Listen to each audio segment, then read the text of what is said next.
제가 가진 성경은 구약 818면입니다. 스크린도 참조하시기 바랍니다.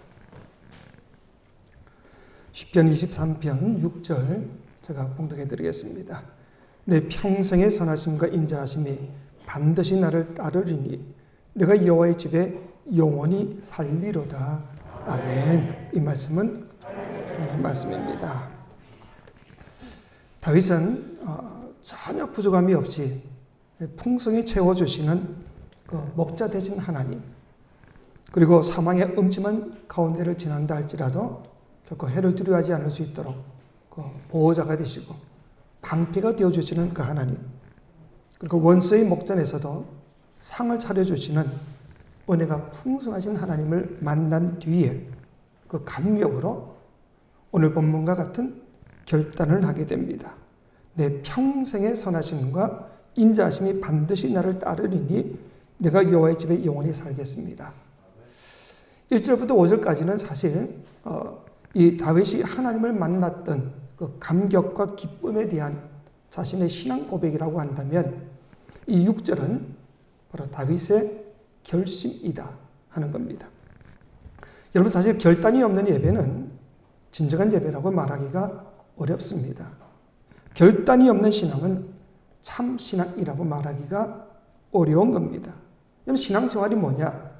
신앙생활이란 단순히 교회 참석해서 찬양하고 예배 드리고 그리고 말씀 듣고 성경에 대한 지식을 좀 습득하는 이런 것으로 착각하지 마시기 바랍니다. 참된 신앙이란 뭐냐? 내가 들었던 그 말씀 앞에 거룩한 결단을 할 수 있어야 되는 겁니다. 참된 예배는 뭐냐? 예배 중에 받았던 그 은혜에 거룩한 응답이 있는 것이 진정한 예배라 말할 수가 있는 겁니다. 우리 모두는 주님 앞에 나올 때마다 거룩한 예배를 드리겠다 각오를 하고는 나오고 있지만, 그러나 예배 가운데 자꾸 엉뚱한 생각도 하고 또 여러 가지 잘못된 그런 비판도 하면서 설교 말씀을 들을 때도 무슨 철학 강의나 무슨 교양 강좌점으로 여기고 그렇게 듣는 사람들도 많이 있습니다. 이런 모습을 보시면서 우리 하나님이 과연 어떤 마음을 가지실까? 하나님이 어떤 마음을 가지실까? 적어도 우리가 예배 시간에 참여했다고 그런다면 예배를 끝나고 돌아갈 때는 내 마음속에 크든 작든 한 가지 이상은 결단이 있어야 됩니다. 맞아. 이제부터는 나는 당연히 주의 말씀대로 살 거야. 이제부터 아무리 힘들고 어려운 일이 있다 할지라도 목자 대신 그 주님만 바라보며 주님께 내 모든 것을 맡기고 내가 담대히 살아야지. 비록 내 삶이 지금 절망적이고 고통이 심하고 병들고 어려움이 아무리 많다 할지라도 이때를 위하여 주신 그 주님이 나에게 주신 그 믿음 가지고 소망 가지고 내가 용기를 내어 살 거야. 이런 결단들이 있어야 그 사람이 진정한 예배를 드렸다고 말하지, 그냥 참석만 하고 돌아갔다고 해서 우리가 진정한 예배를 드렸다고 말할 수가 있겠냐 그 말이지요. 그런 의미에서 오늘 다윗은 바로 이런 결단을 하고 있는 겁니다. 하나님께서 나의 목자가 되셔서 나를 푸른 저장으로 쉴만한 물가로 인도하시니 나는 이제부터 아무런 불만도 없이 살겠습니다. 하나님께서 나의 목자가 되셔서 그 지팡이와 막대기로 나를 지키시고 인도하시기 때문에 내가 아무리 사망의 음침한 골짜기를 다닌다 할지라도 나는 결코 해를 받을 것을 두려워하지 않겠습니다. 그뿐만이 아니라 하나님께서 내 원수의 코앞에서 잔치상을 차려주시고 내 길을 살려주셨으니 내 인생의 잔은 철철 넘칠 겁니다. 이렇게 하나님의 선하심과 인자하심이 평생 나를 살펴주시기에 나 이제부터 분명히 결심하겠습니다. 내가 죽는 그 순간까지 나는 하나님의 집에서 영원히 살 것입니다. 여기서 하나님의 집에 산다는 그 말은 다윗이 자기 궁궐에 있는 짐 다 챙겨와가지고 무슨 하나님의 성전에 들어와서는 나 이제부터 내가 지은 궁궐에 살지 않고 하나님의 집에서만 살겠습니다. 그런 의미가 결코 아니지요. 이 참된 의미는 뭐냐? 어떤 일이 있다 할지라도, 어떤 문제가 있다 할지라도 나는 예배를 소중히 여기고 예배를 결코 포기하지 않고 살겠습니다. 이런 믿음의 고백임을 믿으시기 바랍니다. 우리 모두에게도 이런 결심이 있었으면 좋겠습니다. 내 평생 어떤 어려움이 있다 할지라도, 어떤 역경이 닥쳐온다 할지라도 내 인생의 참된 주인 되신 하나님의 그 은총 가운데 사는 이 예배를 저는 절대로 포기하지 않겠습니다. 이런 결단이 있을 수 있기를 주의 이름으로 축원합니다. 근데 이 본문 속에는 사실 우리가 좀 이해하기가 힘든 두 가지 단어가 있습니다. 하나님의 선하심과 인자하심이라는 단어입니다. 사실 다윗은 이 두 가지 때문에, 하나님의 인자하심, 선하심 때문에 자기는 영원히 하나님의 집에서 예배를 포기하지 않고 살겠다 말했는데, 이 단어는 사실 조금 어려운 단어이지요. 이 인자라는 말은 우리 한글에서는 좀 불쌍히 여긴다, 불쌍한 처지에 있는 사람들을 긍휼히 여긴다 할 때 인자라는 단어를 쓰지만 본문에서는 그런 의미가 전혀 아니다 하는 거죠. 이 히브리어로 이 인자는 헤세드라고 하는데, 이것은 여호와 하나님께서 우리에게 보여주시는 아주 특별한 사랑을 의미하고 있습니다. 이 하나님의 헤세드라고 하는 이 사랑은 어떤 사랑인가? 여러분 호세아서를 잘 아시지요? 거기 나타난 사랑과 똑같은 사랑입니다. 자기 남편을 배신하고 음란한 여자가 되어서 매춘굴로 들어간 자기 아내가 있었습니다. 그런데 그 남편이 그 매춘굴까지 찾아가서 돈을 지급하고 자기 아내를 다시 사서 데리고 옵니다. 그러면서 나는 너만을 사랑해.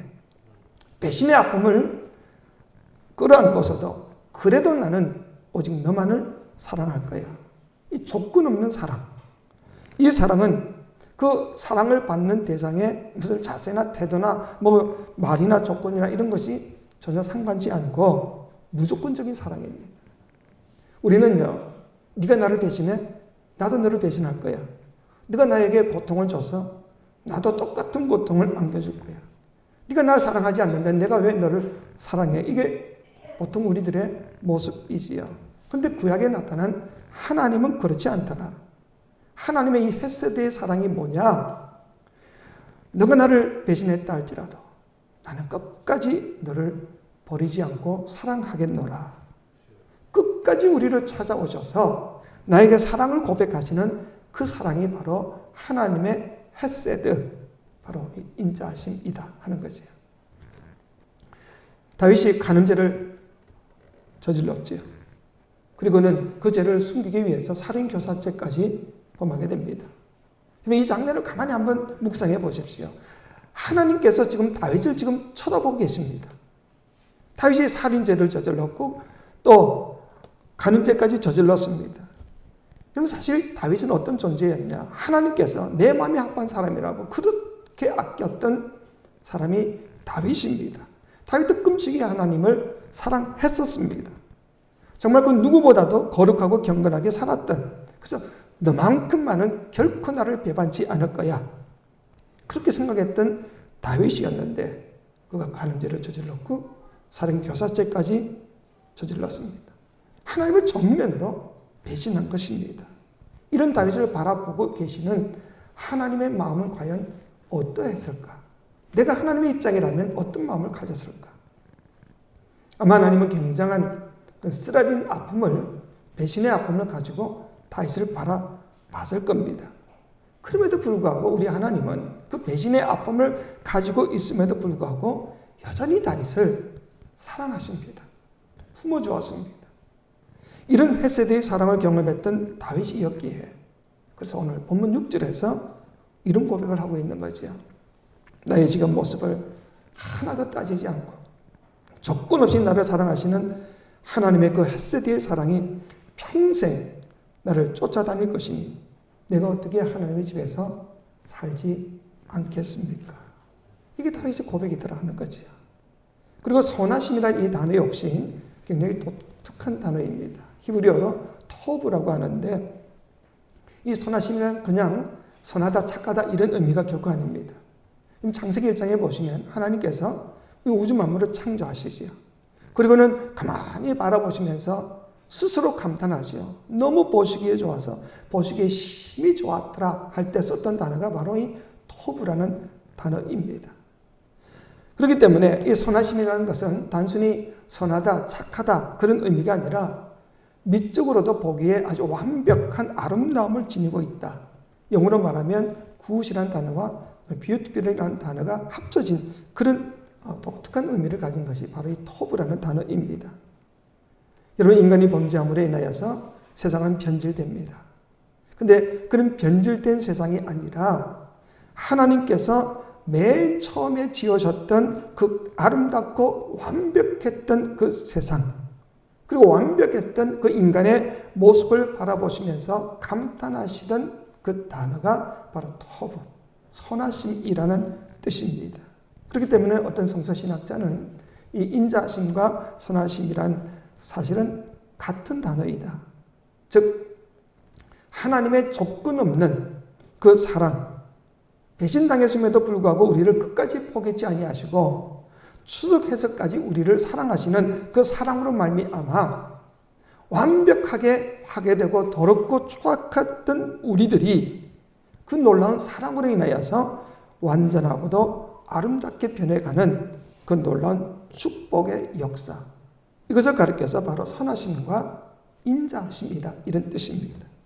죄로 인하여 완전히 이그러졌던 우리의 인생을 하나님의 사랑으로 말미암아 가장 아름답고 귀하고 선한 것으로 만들어가는 그 축복의 열매, 이게 바로 선하심이다 하는 거죠.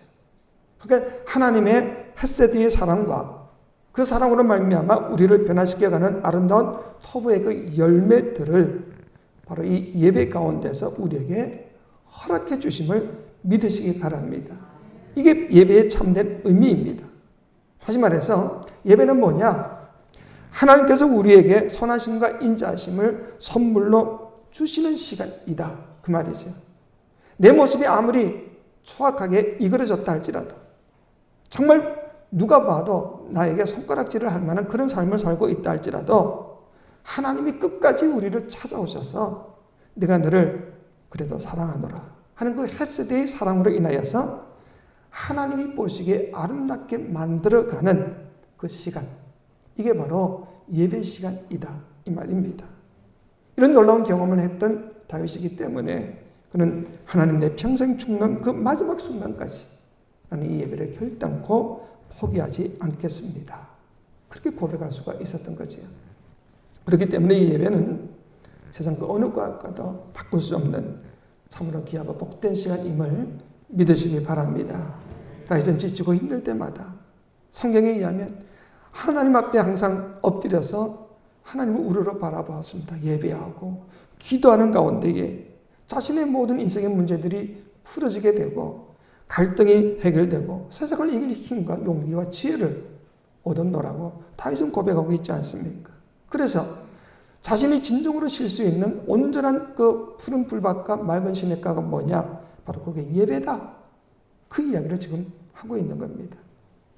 하나님, 내가 아무런 부족함도 없이 그런 풍족한 삶을 살 수 있는 것은, 참된 만족감으로 살 수 있는 것은 하나님께서 나의 목자가 되셔서 나의 모든 관계를 이끌어 주시기 때문입니다. 나는 그 하나님을 우러러 바라보는 이 예배를 통하여서 나는 진정한 만족을 얻고 있습니다.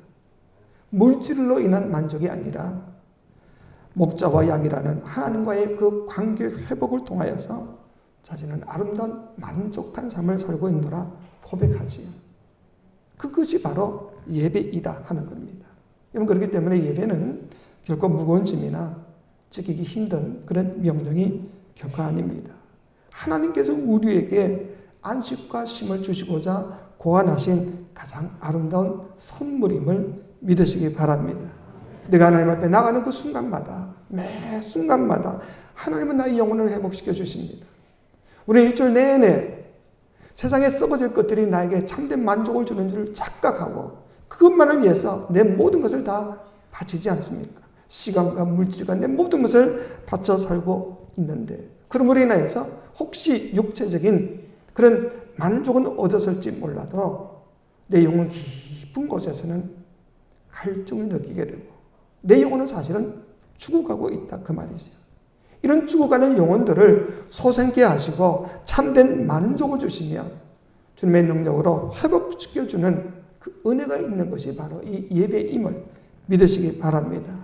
절망하는 영혼들에게 용기를 주시고 죽었던 우리의 심령들을 다시 살려 진리를 따라 살 수 있는 힘과 용기와 담력을 주실 뿐 아니라 우리의 그 병든 육체까지 치료해 주시기 위해서 주님이 우리에게 허락하신 축복의 선물이 바로 이 예배임을 믿으시기 바랍니다.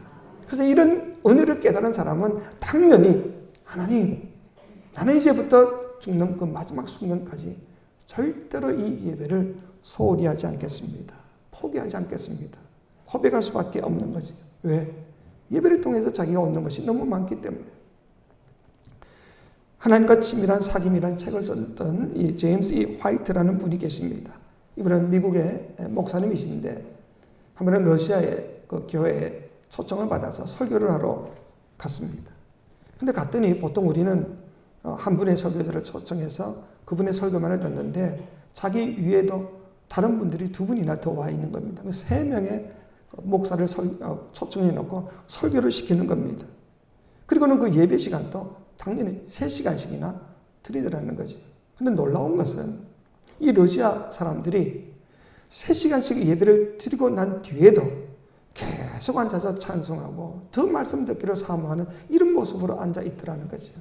그래서 그 담임 목사님에게 화이트 목사님이 물었던 겁니다. 아니, 우리 미국에서는 1시간만 지나면 여기저기에서 시계가 삐삐거립니다. 그러니까 빨리 예배를 끝내라는 그런 신호를 줍니다. 그랬더니 그 러시아 목사님이 그런 이야기를 하더라는 겁니다. 몇 년 전만 해도 이 러시아에서 이렇게 공개적으로 예배 드린다는 것은 상상도 못했던 일입니다. 예배를 드렸다 하면 감옥에 가기도 하고 심지어는 죽기까지 했었습니다. 근데 우리가 이렇게 공개적으로 함께 예배 드릴 수 있다는 이 자체가 얼마나 놀라운 축복인지 모릅니다. 그리고 문제는 지금은 자유롭게 마음껏 예배를 드릴 수 있지만 언제 또다시 문이 닫혀서 우리가 예배를 드리지 못할 수 있다는 그 생각에, 그래서 우리는 매일 예배 드릴 때마다 오늘이 마지막 예배인 것처럼 그렇게 예배를 드리니 3시간도 모자란다. 그렇게 이야기하더라는 것이에요. 화이트 목사님이 미국에 돌아와서 생각을 해보았습니다. 나는 그동안 예배를 너무 건성으로 그리고 형식적으로 습관적으로 드렸던 것은 아닌가.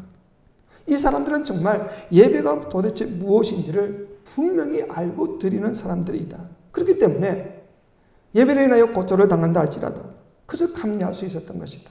예배 때문에 감옥에 들어갈 의지가 있고 예배 때문에 죽을 각오가 있는 사람들이 아닌가. 한평생 살면서 예배만큼 귀중한 것이 없다는 것을 이 사람들은 알고 있기 때문에 그렇게 정성을 다하는 것이다. 그에 반해 나는 과연 예배의 소중함을 느끼며 예배를 드렸던가. 그렇게 스스로 반성을 했다고 합니다. 여러분들은 어떻습니까? 예배 때문에 감옥에 갈 각오들이 있으십니까? 예배 때문에 죽을 각오가 있으십니까? 사실 50, 60년 전에 100년 전까지 우리 신앙의 선배들은 죽을 각오를 하고 예배를 드렸죠. 이북에 있는 사람들은 또한 말도 다 할 수가 없는 거죠. 하지만 지금은 우리는 얼마나 자유스럽게 마음 놓고 예배를 드릴 수 있습니까? 물론 지금 코로나19로 인하여서 일부 제한받는 부분은 있지만 우리가 예배를 드림으로 목숨을 내어놓아야 하는 그런 상황은 아니지 않습니까? 그런데 우리는 예배에 대해서 어떤 마음 자세를 가지고 있는가? 여러분, 예배를 정말 소중히 여기셔야 합니다. 지난 몇 주간 동안 제가 예배의 참된 의미에 대한 설교를 했었는데 그 결론이 바로 오늘 본문입니다. 우리의 풍성함을 풍성히 채워주시는 목자 되신 좋으신 아버지 하나님, 그 어떤 위험한 환경 속에서도 주의 지팡이와 막대기로 우리를 지켜주시는 보디가드가 되어주시는 그 하나님, 원수 앞에서도 상을 차려주시는 풍성한 은혜가 풍성한 하나님을 만남으로 인하여 그분이 베풀어 주시는 헤세드와 그 터부를 경험할 수 있는 유일한 길이 바로 이 예배밖에 없기 때문에 나를 예전의 모습을 완전히 변화시켜서 가장 하나님 보시기에 아름다운 모습으로 만들어갈 수 있는 것은 이 예배밖에 없기 때문에 나는 앞으로 남은 세월 동안은 반드시 이 거룩한 예배를 지키며 살겠습니다. 이게 진정한 예배의 의미임을 믿으시기 바랍니다. 믿으시기 바랍니다. 그러기 위해서 우리는 당연히 시간을 내어서 이 자리에 찾아와야지요. 그게 바로 하나님을 사랑하는 것 아닙니까? 여러분, 내가 어떤 사람을 사랑한다 그러면 그 사람이 나를 만나고 싶다면 불이 났게 뛰어갈 것 아닙니까? 시간을 내어서 가지 않고 돈만 보냈다, 선물만 보냈다. 그건 진정한 사랑이라 말하기가 어려울 겁니다. 내가 그 사람을 진정으로 사랑한다면 시간을 내어서 그 사람과 만나기를 기뻐해야 할 겁니다. 내가 정말 하나님을 사랑하노라 한다면 하나님을 위하여 기꺼이 내 시간을 주님 앞에 바칠 수가 있어야지요. 그렇게 예배를 임할 수가 있어야 한다. 그런데 이 예배는 엄밀히 말하면 하나님을 위한 것이 아니라 사실은 나를 위한 것입니다. 여러분, 깊이 한번 생각해 보십시오. 이 예배를 통해서 하나님과 선하심의 그 인자하심으로 인하여서 내가 치유되고 내가 하나님 보시기에 아름다운 존재로 변화될 수 있다고 그런다면 이게 하나님을 위한 것인가 나를 위한 것인가 그 말이죠. 하나님을 위해서가 아니라 사실 나를 위해서 내 영혼을 위한 예배임을 믿으시기 바랍니다. 저는 무슨 세상적으로 성공하는 인생, 삶에 대해서 자신 있게 말할 수는 없습니다. 하지만 제가 이제껏 공부하고 연구하고 체험함으로 자신 있게 말씀드릴 수 있는 것이 한 가지가 있습니다. 그게 뭔가? 영적으로 건강한 인생, 신앙생활을 성공적으로 할 수 있는 그 비결에 대해서는 제가 자신 있게 이야기할 수가 있습니다. 그 비결은 뭐냐? 여러분들이 시간을 내어서 주님 앞에 나와 예배 드리는 것밖에 없다 그 말입니다. 여러분, 제발 신앙생활을 교회 일하는 것으로 착각하지 마시기 바랍니다. 우린 종종 어떤 직분을 받으면 내가 마치 큰 일을 해야 하는 것처럼 착각하는데 그렇지 않습니다. 직분이 중하면 중할수록 사실 하나님 앞에 더 겸손히 더 온전한 예배를 드림으로 주변 사람들에게 귀감이 되는 것이 여러분이 할 일이다 그 말이죠. 우리의 핵심은 예배입니다. 예배를 통하여 하나님을 영화롭게 하고 그 베푸시는 은혜 가운데서 내가 주님 보시기에 아름다운 존재로 점점 변해가는 것, 이게 신앙생활의 전부입니다. 여러분, 솔로몬이 성전을 다 건축하고 난 다음에 그가 고백한 내용이 열왕기상 8장 27절에 나와져 있습니다.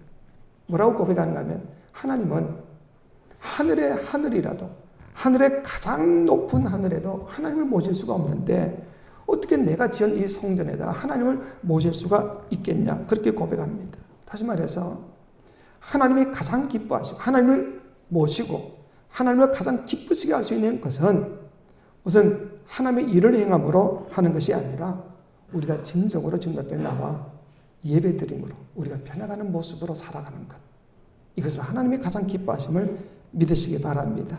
그렇기 때문에 우리는 예배에 목숨을 걸어야 됩니다. 예배에 내 모든 것을 걸어야 된다. 하나님에 대한 온전한 믿음을 가지고 목자의 이끄심에 순종하는 어린 양과 같이 내 모든 것을 하나님께 모든 것을 맡기고 하나님의 그 인자하심과 선하심에 감사 감격하며 영원히 하나님과 함께하기로 결단하는 이 예배를 소중히 여기기만 한다면 하나님은 나를 아름답게 변화시켜 가시고 나를 통하여 영광 거두어 주심을 믿으시기 바랍니다. 그렇기 때문에 무슨 시간이 없다, 상황이 여의치 않다 핑계대지 마시고 우리가 정말 하나님을 사랑한다면 이 예배를 소중히 여기고 시간을 내어서 주님 앞에 즐겨 나올 수 있어야 합니다. 영국의 유명한 정치가였던 그레이스톤이라는 사람이 있습니다. 연세가 많으시니까 자연히 귀가 점점 멀어지게 됩니다. 귀가 잘 들리지 않음에도 불구하고 주일이면 어김없이 교회에 나와서 자리에 앉아서 예배를 드리고 그리고 돌아갈 때는 얼굴이 환한 얼굴로 그렇게 돌아가는 겁니다. 그래서 옆에 있던 사람이 한 번은 물었습니다. 아니, 아무것도 들리지 않으시는데, 설교 말씀도 잘 들리지 않고 찬양도 잘 들리지 않으시는데 왜 이렇게 매주 교회 나오십니까? 무슨 일이 있으십니까? 그랬더니 그분이 그렇게 이야기했다고 합니다. 나는 귀는 잘 들리지 않지만 여기에 앉아있으면 영적 분위기를 느낄 수가 있습니다.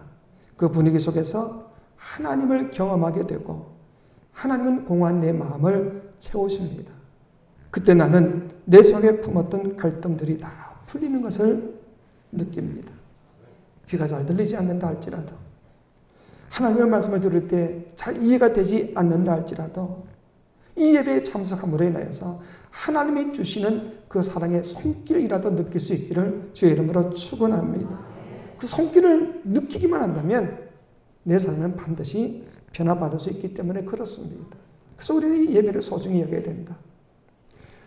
1959년 9월 27일 미국의 아이젠하워 대통령이 당시 소련의 수상이었던 후르시초프를 초청하게 됩니다. 그런데 그 기간 가운데 주일이 끼었습니다. 주일 아침에 아이젠하워 대통령이 후르시초프를 찾아가가지고 오늘 주일인데 우리 같이 교회 갑시다. 근데 공산주의자가 무신론자인데 무슨 교회를 가겠습니까? 싫습니다. 그러면 저는 교회에 잠깐 갔다 오겠습니다. 1시간 반 동안 이 후르시초프를 그냥 내버려 두고 예배 드리고 돌아오게 됩니다. 여러분, 바로 이게 국빈을 모셔다 놓고 한 나라의 대통령이 아무런 스케줄도 진행하지 않고 예배를 드리고 왔던 이 아이젠하워 대통령, 국빈보다 더 귀한 분은 하나님이심을 자기 삶으로 만방에 보여준 것이 아니냐, 그 말입니다. 우리 모두에게도 이런 결단들이 있어야 됩니다. 세상 그 어떤 것보다도 주님이 나에게 가장 소중한 분이야. 난 주님 앞에 드리는 이 예배는 결단코 포기하지 않을 거야. 그 놀라운 하나님의 사랑과 나를 변화시켜 주시는 그 놀라운 손길을 통하여서, 그래서 나는 매일같이 주님 보시기에 아름다운 삶으로 살아갈 거야. 이런 결단이 있는 저와 여러분 되시기를 주의 이름으로 축원합니다. 사랑의 아버지 하나님, 우리 모두 주의 말씀대로 살려고 몸부림치는 가운데 있지만 우리는 너무나 자주 주의 사랑에 배신할 때가 많습니다.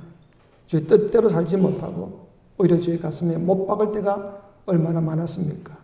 주, 우리를 용서하여 주옵소서. 헷세드의 그 놀라운 사랑으로 우리의 이그러졌던 잘못된 모든 부위들마다 주의 은혜 가운데 새롭게 고침받는 은총이 있게 도와주옵소서. 그리함으로 다윗의 고백과 같이 나의 남은 세월 동안은 반드시 여호와의 그 선하심과 인자하심을 맛보기 위해서라도 반드시 주의 제단에 찾아와 예배를 소중히 여길 수 있는 우리 모두가 되게 도와주시옵소서. 예수님의 이름으로 기도하옵나이다. 아멘.